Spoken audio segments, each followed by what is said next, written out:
सुप्रभात। मैं आज मुखला संस्कृत उप शासकीय महाविद्यालय बंधु छपरा भोजपुर से ऑनलाइन क्लास के माध्यम से आप सभी को वॉइस के आज पास्ट टेंस के बारे में बताने जा रहा हूँ। जैसा कि हम पिछले कक्षा में प्रेजेंट का तीनों प्रेजेंट इंडेफिनिट, प्रेजेंट कंटिन्यूअस और प्रेजेंट परफेक्ट ये तीनों को ख़त्म कर लिए थे। आज मैंने पिछले वीडियो मैंने आपको बताया था कि हम लोग आज पास्ट से स्टार्ट कर लेंगे।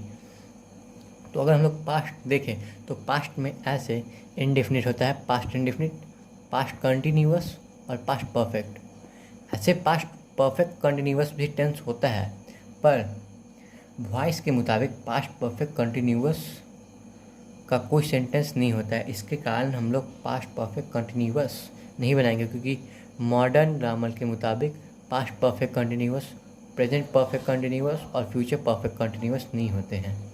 तो हम लोग स्टार्ट करते हैं पास्ट इंडेफिनिट से।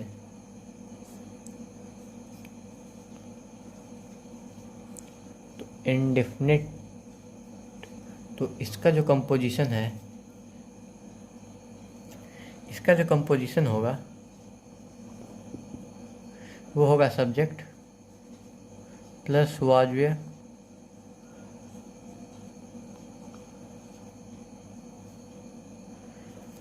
प्लस V3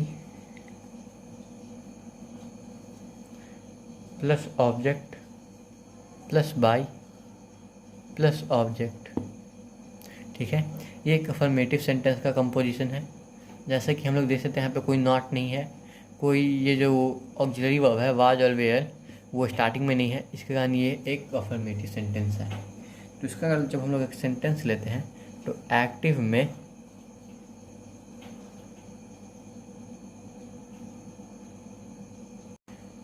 एक्टिव सेंटेंस में जो जैसे हम लोग सेंटेंस लिए थे, ही रोट अ बुक, उसने एक किताब लिखा था, इसका यही हिंदी होगा। ये एक नॉर्मल पास्ट इंडेफिनिट सेंटेंस है। जैसा कि आप सभी जानते होंगे, पास्ट इंडेफिनिट का जो नॉर्मल सेंटेंस है वो यही है, क्योंकि इसमें है सब्जेक्ट V2 प्लस ऑब्जेक्ट, जो कि कंपोजिशन होता है नॉर्मल पास्ट इंडेफिनिट का। अब जब हम लोग इसका पैसिव बनाएंगे तो हम लोग नियम के मुताबिक चलते हैं। तो जो ऑब्जेक्ट है वो सब्जेक्ट बन जाएगा। तो अ बुक,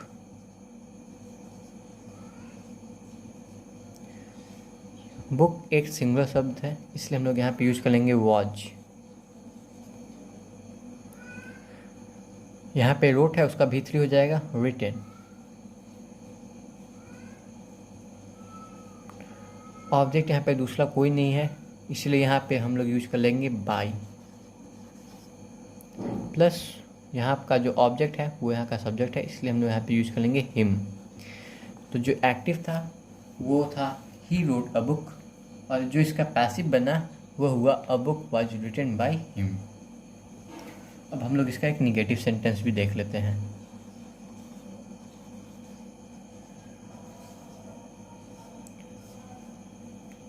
निगेटिव सेंटेंस में कुछ नहीं होगा, यहाँ पे बस नॉट लग जाएगा। तो इसका जो कंपोजिशन बनेगा वो बहुत सिंपल है, subject plus was were plus not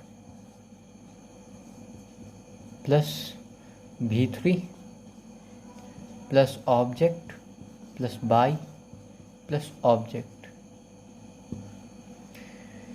तो इसका जो एक्टिव हुआ, तो इसका हम लोग मान लीजिए कोई एक नॉर्मल सा एक्टिव सेंटेंस लेते हैं तो हो जाएगा he did not cheat a man, cheat a man. इसका मतलब क्या हुआ कि उसने किसी भी आदमी को धोखा नहीं दिया है। ठीक है, जैसा कि हम लोग जानते हैं यहाँ पे हम लोग यूज करते हैं वाज वेयर पैसिव में, पर एक्टिव में हम लोग कुछ नहीं यूज करते हैं। जैसा कि हम लोग यहाँ पे भी देख सकते हैं, ही रोट अ बुक में भी देख सकते हैं। यहाँ पे कोई ऑक्सिलरी वर्ब नहीं था, इसके कारण हमने यहाँ पे निगेटिव में डिड का यूज किया। इंट्रोगेटिव में भी यही जो डिड है वो आगे लग जाएगा एक्टिव सेंटेंस में, पैसिव में नहीं, एक्टिव में। वही जो प्रेजेंट में होता है यहाँ पे हम लोग डू और डज का प्रयोग करते हैं, जैसा कि आप सभी को याद होना चाहिए। तो इसका जब पैसिव बनेगा, जब हम लोग इसका पैसिव बनाएंगे तो वो हो जाएगा अ मैन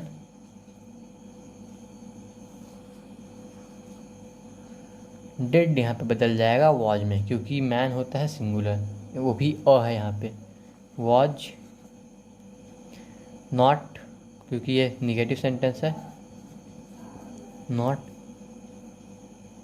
चीट का भीतरी हो जाएगा चीटेड, चीटेड।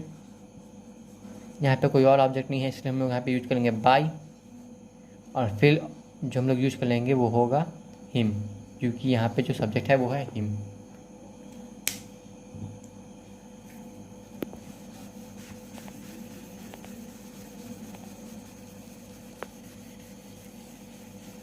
अब हम लोग तीसरे तरह के सेंटेंस में आते हैं। जैसा कि आप सभी जानते होंगे कि जो तीसरे तरह का सेंटेंस है वो और कुछ नहीं, इंट्रोगेटिव सेंटेंस है। इंट्रोगेटिव वही सेंटेंस होते हैं जो कि हाँ ना में आंसर दिया जाता है, जैसा कि मैं आपको पहले से ही बताते आ रहा हूँ। तो इंट्रोगेटिव का जब हम लोग इसका करेंगे, कंपोजिशन लिखेंगे, तो उसके मुताबिक कुछ नहीं होगा, जो डिड है वो आगे आ जाएगा, मतलब जो वाज वेल है कंपोजिशन में वो आगे आ जाएगा,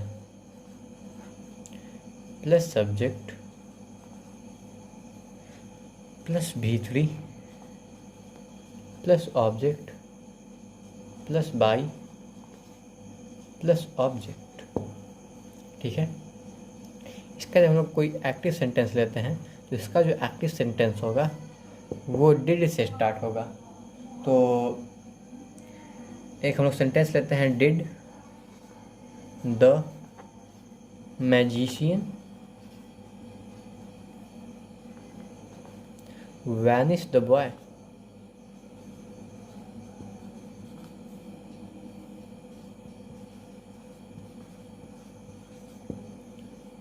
देखिए डिड से ही आपको, सॉरी क्वेश्चन मार्क होगा, यहाँ पे भी क्वेश्चन मार्क होगा। डिड से ही आप पहचान सकते हैं कि ये प्रेजेंट इंडेफिनिट है। डू और डज जहाँ पे अगर यहाँ पे होता तो आपको आप पहचान सकते हैं कि वो प्रेजेंट इंडेफिनिट है, और डिड है इसका मतलब है कि ये पास्ट इंडेफिनिट है। ठीक है। इसका जब हम हिंदी करेंगे तो होगा कि क्या जादूगर ने उस लड़के को गायब कर दिया। वैनिश का मतलब होता है गायब करना। ठीक है। तो इसका जब हम लोग पैसिव बनाएंगे तो नियम के मुताबिक चलते हैं, तो द बॉय आगे आ जाएगा, तो हम लोग यहाँ पे पहले द बॉय लिख देते हैं। जैसा कि हम जानते हैं कि द बॉय एक सिंगुलर है, इसलिए हम यहाँ पे वाज का प्रयोग करेंगे। फिर यहाँ पे द बॉय सिंगुलर इसलिए हुआ क्योंकि यहाँ पे स्पेसिफिक बॉय के बारे में बात किया गया। ये हम लोग आर्टिकल्स में पढ़ेंगे आगे। मैं इसके बाद वॉइस खत्म होने के बाद आर्टिकल्स ही स्टार्ट करने का सोचा हूँ। तो उसमें हम लोग ए एंड द के बारे में और उसका यूज और कहाँ उसका यूज होता है उसके बारे में पढ़ेंगे। तो वॉच द बॉय, फिर हम नियम के मुताबिक V3, तो वैनिश का वैनिश,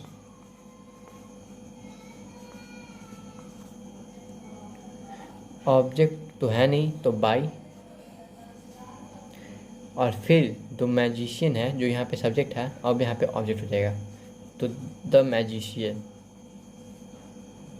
इसका हिंदी हुआ कि क्या वह लड़का जादूगर के द्वारा गायब किया गया। ये एक पास्ट है इसलिए गया लगा अंतिम में। ठीक है, यहाँ तो मुझे नहीं लगता आप सभी को दिक्कत होनी चाहिए। अब हम लोग कुछ और सेंटेंस देख ही लेते हैं। जैसे कि बाकी जो 3 तरह के और सेंटेंस होते हैं, जैसे कि इंट्रोगेटिव प्लस निगेटिव। तो यहाँ पे अब मैं आपको निगेटिव के बारे में बता देता हूँ। तो इसका मान जो है अगर हम लोग कंपोजिशन लिखते हैं तो इसका कंपोजिशन हो जाएगा वाज वेयर, जैसा कि इंट्रोगेटिव का भी था, प्लस सब्जेक्ट प्लस यहाँ पे बस नॉट हो जाएगा। यही भी बिल्कुल प्रेजेंट इंडेफिनिट के जैसा ही है, बस हल्का सा प्रेजेंट और पास्ट में डिफरेंस है।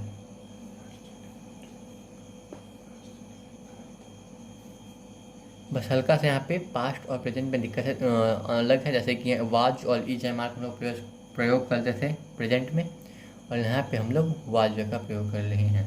ठीक है, subject plus not plus V3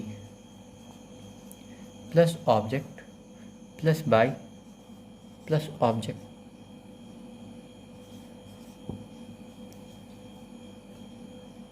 इसका जब हम लोग एक्टिव देखेंगे तो इसका एक्टिव में एक नॉर्मल सा हम लोग सेंटेंस लेते हैं जो कि डिड से स्टार्ट होना चाहिए। जैसे डिड यू नॉट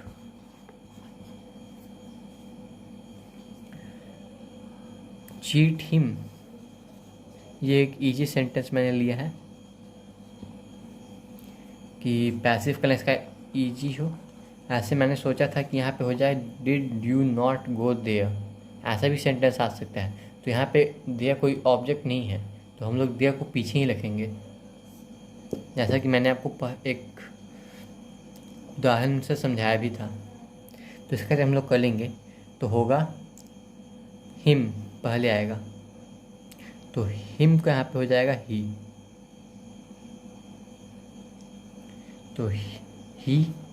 तो ही है एक सिंगुलर, तो इसलिए यहाँ पे होगा वाज।